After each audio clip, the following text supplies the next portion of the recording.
တောင်သူလယ်သမားတွေကသူတို့ဘယ်အချိန်မှာလယ်ထွန်ရမယ်ဘယ်အချိန်မှာစိုက်ပျိုးရမယ်ဘယ်အချိန်မှာတီးနှံရိတ်သိမ်းရမှာကိုကောင်းကောင်းသိမှသာလင်တီးနှံထွက်နှုန်းကောင်းမှာဖြစ်ပါတယ်ကျွန်တော်တို့ဘဝမှာလည်းဒါအတူတူပဲအကဲတာခင်ဗျားတာအသက်20ကနေ25ဆိုရင်ခင်ဗျားရဲ့တင်ယူမှုအားကောင်းနေရမှာဖြစ်ပါတယ်ဘာလို့လဲဆိုတော့အဲ့ဒီအချိန်မှာခင်ဗျားလုပ်ငန်းဝင်ခါစဖြစ်တဲ့အတွက်ခင်ဗျားမှာပတ်စံအများကြီးရှိအောင်မဟုတ်ဘူးအဲ့တော့တင်ယူမှုကပထမအရေးကြီးဆုံးဖြစ်ပါတယ်ခင်ဗျားအသက်25ကနေ30အထိဆိုရင်တော့ခင်ဗျားမှာအတွေ့အကြုံတွေရှိလာပြီ skill တွေရှိလာပြီအဲ့ဆိုရင်ခင်ဗျားပတ်စံစုဆောင်မှုကပထမဆုံးဖြစ်ရမယ်အဲ့တော့ပထမ20ကနေ25အထိကခင်ဗျားဘာမှမတင်ယူထားဘူးဆိုရင်25ကနေ30ကခင်ဗျားပတ်စံကောင်းကောင်းစုနိုင်မှာမဟုတ်တော့ဘူးဘာလို့ဆိုခင်ဗျားမှာ skill မရှိဘူးခင်ဗျားကိုလူတွေကခိုင်းလိုက်မယ်ပြန်ခင်ဗျားကိုလွယ်လွယ်နဲ့အစားထိုးလို့ရတယ်ဖြစ်တယ်ဘယ်သူမှခင်ဗျားကိုအစားထိုးဖို့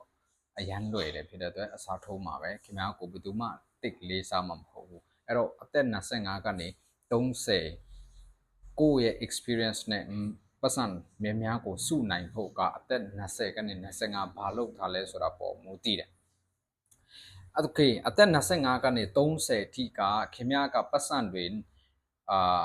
ကောင်းကောင်းစုထားပြီဆိုရင်ခင်ဗျားအသက်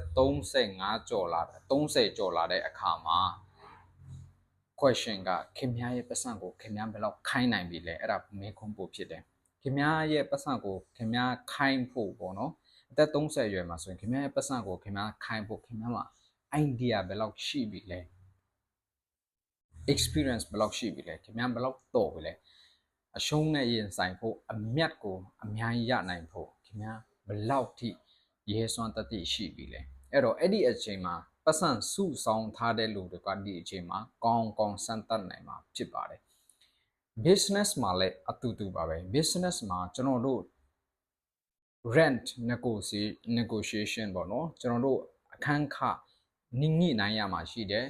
အများကြီးပဲညှိနိုင်ရတဲ့အရာတွေအများကြီးရှိတယ်အဲ့ဒီအခြေအနေမှာဆိုခင်ဗျားကဘာလုပ်တင်လဲဆိုတော့ခင်ဗျားဒီညှိနိုင်မှု negotiation နဲ့ပတ်သက်တဲ့ focus တွေနားထောင်ရမယ်စာအုပ်တွေဖတ်ရမယ်အဲ့လိုမျိုးလူတွေနဲ့စကားပြောရမယ်တင်ယူရမယ်အဲ့ဒီအချိန်မှာခင်ဗျားအဲ့ဒီအတွက် ready ဖြစ်မှာပြီးရင် uncertainty လို့ခေါ်တဲ့မတိကျမှုတွေရှိလာတဲ့အခါဥပမာ COVID-19 လို့ဒါမှမဟုတ်ရင်စစ်ပွဲတို့ဆိုလို့ရှိတဲ့အခါမှာတည်င်းကိုနားဆွင့်ရမှာဖြစ်ပါတယ်တည်င်းကိုနားဆွင့်ရမယ် business ဘာဖြစ်နိုင်ရှိလဲဘာလို့လဲဆိုတော့ at the end of the day မှာ business ကငါတို့ဘယ်လောက်ထိခံနိုင်ရရှိလဲဆိုတာဟာလဲတကယ်အရေးပါတဲ့အရာတစ်ခုဖြစ်ပါတယ်အဲ့တော့ business မှာဟောဘဝမှာဟောအဲ့ဒီ season ပေါ့နော်ဒီတောင်တူလယ်သမားတွေမှာဟောအဲ့ဒီရာသီဥတုဆိုတာရှိရဒါကိုလူတွေကကောင်းကောင်းလေးအသုံးချနိုင်မှလူငယ်တွေအနေနဲ့ကောင်းကောင်းလေးအသုံးချမှာနောက်တစ်ဆင့်ကိုအသက်အရွယ်ရလာတဲ့အခါမှာဒီ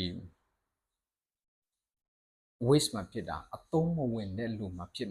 ပါတယ်